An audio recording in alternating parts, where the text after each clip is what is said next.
Bienvenue dans l'émission Saveurs divines. Cette bonne nouvelle du royaume sera prêchée dans le monde entier pour servir de témoignage à toutes les nations. Alors viendra la fin. Ce pain céleste vous est présenté par Immaculée Niraneza.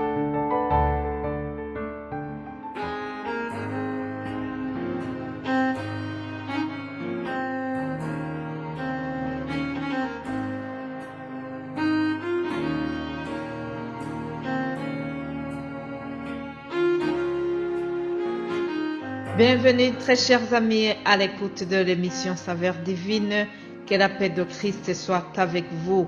J'espère que vous avez passé une belle nuit et que pour ceux qui sont au milieu de la nuit, j'espère que vous avez passé une très belle journée. Nous rendons grâce au Seigneur qui a différencié les temps. Alléluia.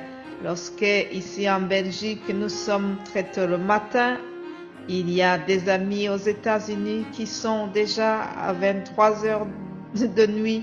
Alors vraiment, le Seigneur est le maître du temps. Alléluia. Mais tout, c'est pour sa gloire. Nous remercions le Seigneur qui nous donne le souffle de vie à nous tous et nous continuons à appeler beaucoup de gens à la repentance. Oui, c'est le thème de la semaine. Rappelez-vous que nous sommes sur ce verset qui dit « Le Seigneur ne tarde pas dans l'accomplissement de la promesse comme certains le pensent. Au contraire, il fait preuve de patience envers nous, voulant qu'aucun ne périsse, mais que tous parviennent à la repentance. » Alléluia. La repentance, c'est vraiment quelque chose qui préoccupe Jésus. Mais c'est quoi exactement la repentance? Hier, je vous ai parlé de Zachée. Donc, ça nous a aidé déjà à bien définir la repentance. C'est le fait de réaliser que ce qu'on faisait n'est pas bien. On réalise l'erreur, on le regrette et on prend la décision d'arrêter. Il faut donc réaliser l'erreur, réaliser le péché. Il faut le regretter et prendre la décision de l'arrêter. Alléluia. On doit l'arrêter par la crainte de Dieu et ne pas l'arrêter par le légalisme. Oui, chers amis, nous devons prendre la décision d'arrêter, d'abandonner les péchés. Jean-Baptiste, lorsqu'il est venu, il a enseigné la repentance. Je vous rappelle ce qu'il disait. Matthieu chapitre 3, nous voyons ceci. À cette époque parut Jean-Baptiste qui prêchait dans le désert de Judée. Il disait, changez d'attitude car le royaume des cieux est proche.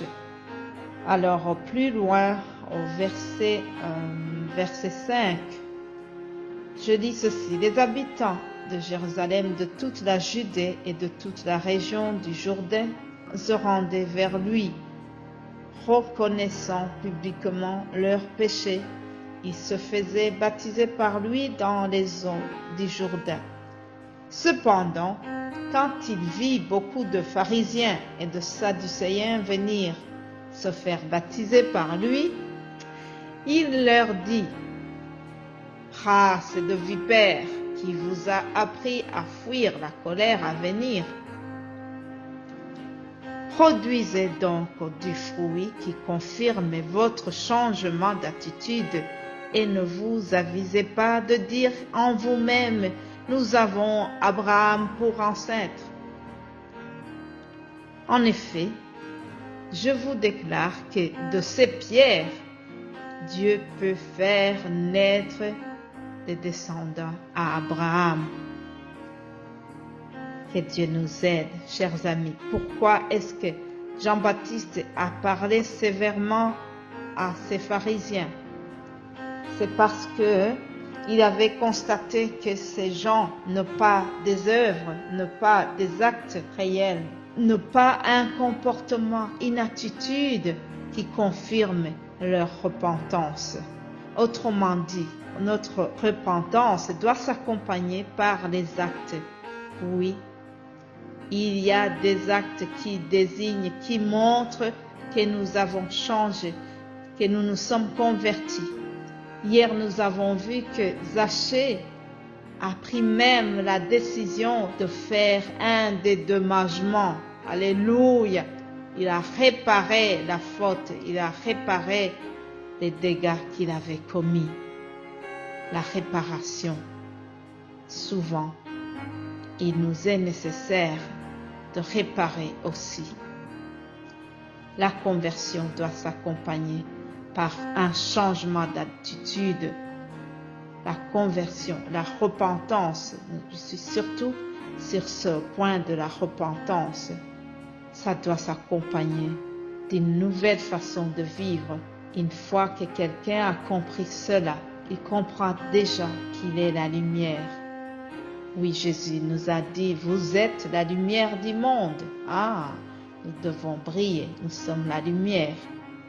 Et notre parole me dit que votre lumière luise devant tout le monde, afin qu'il voie vos œuvres et qu'il glorifie le Seigneur. Alléluia, chers amis.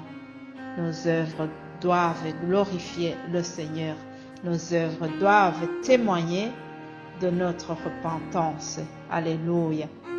Alors, l'apôtre Pierre a exhorté les chrétiens de Rome en leur disant qu'ils ne doivent pas écouter les faux enseignements qui se répandaient à ce moment. Certains disaient que le retour de Christ n'est plus d'actualité. Aujourd'hui aussi, on a des enseignements pareils. Chers amis, faites attention. N'écoutez pas les faux prophètes. C'est la vérité. Jésus viendra au son de la trompette. Ceux qui sont prêts pourront l'entendre et monter avec lui. Je prie que tu puisses vraiment être parmi les élus, les chanceux, les bénis qui vont écouter le son de la trompette pour monter avec le Seigneur Jésus-Christ. C'est ce que je te souhaite du fond de mon cœur. Que le Saint-Esprit t'aide. Continue à bien méditer cette parole et nous allons nous retrouver demain par la grâce de Dieu. Soyez bénis. Passez une excellente journée. Amen.